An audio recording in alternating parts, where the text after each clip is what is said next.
Neste fim de semana tivemos a primeira etapa da segunda metade do campeonato da Fórmula Indy em 2025. Não ironicamente, essa segunda metade do campeonato promete ser melhor do que a primeira, porque do jeito que começou, logo na primeira volta, como você está vendo aí, Newgarden estava fora. Antes da primeira curva.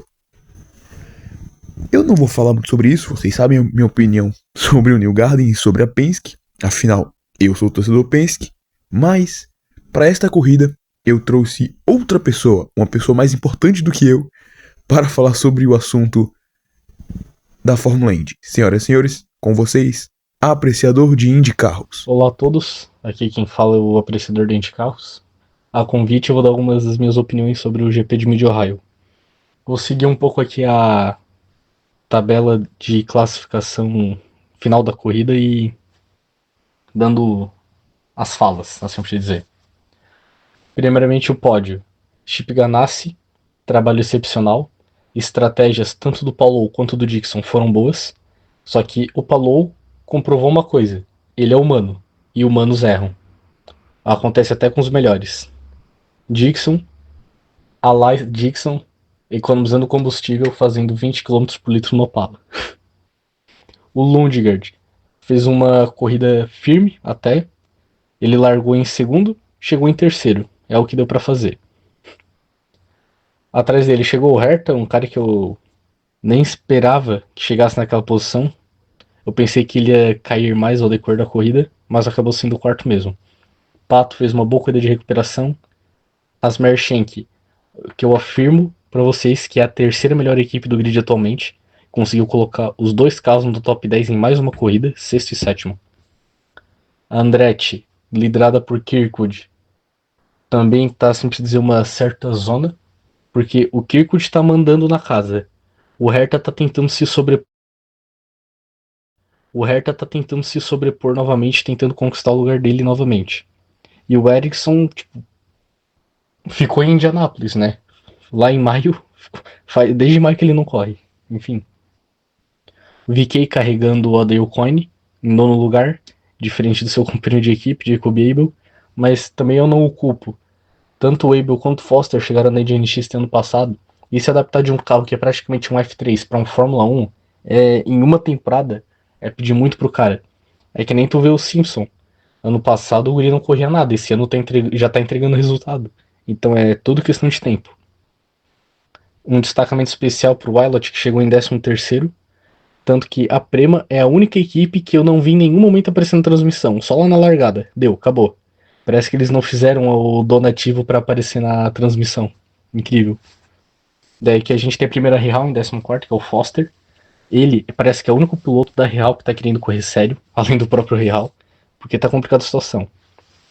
Depois a gente tem a Carpenter do Rossi, que eu esperava estar um pouco mais à frente, mas ele acabou ficando lá para trás mesmo. As duas AJ Foyt, que ficaram se matando a corrida inteira por uma vaga na Penske que nem se sabe se vale a pena ou não correr nela hoje em dia, com a situação dela. Os dois estão correndo por uma vaga que é praticamente uma roleta russa ano que vem. Depois a gente tem as duas Runcos. Um foi puxado para fora, outro cometeu um erro, mas corrida assim por si dizer esperada, né? Um pouco mais no fundo do grid.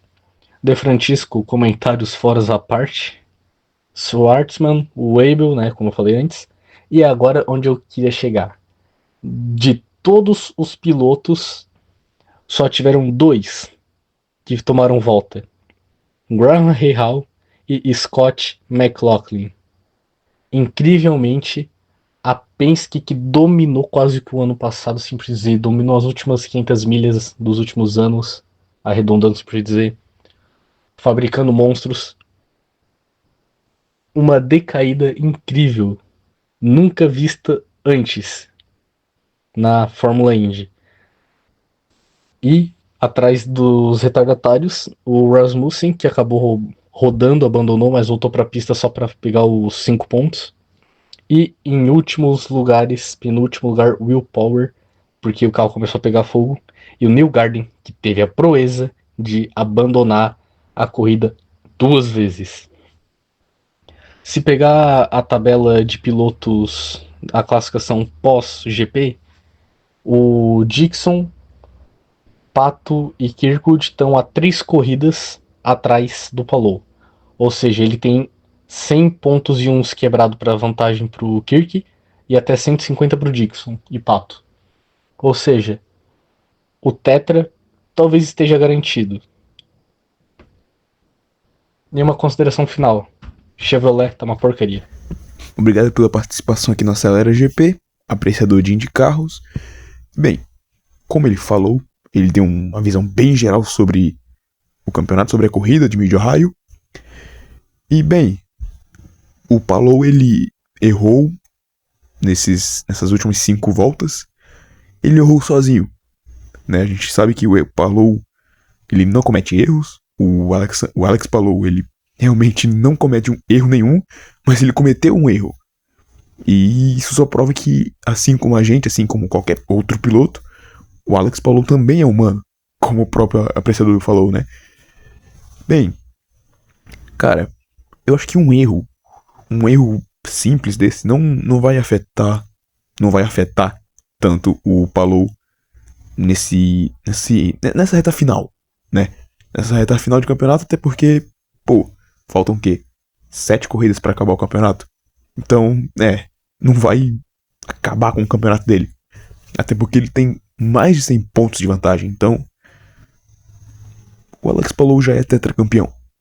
Disso a gente já sabe. Acho que ninguém tira esse tetracampeonato do Palou.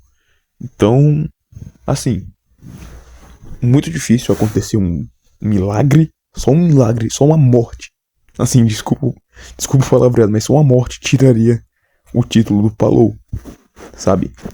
O Kirkwood não chega, eu acho. O Pato Ward não chega. O Dixon não chega. Ninguém vai chegar no Palou.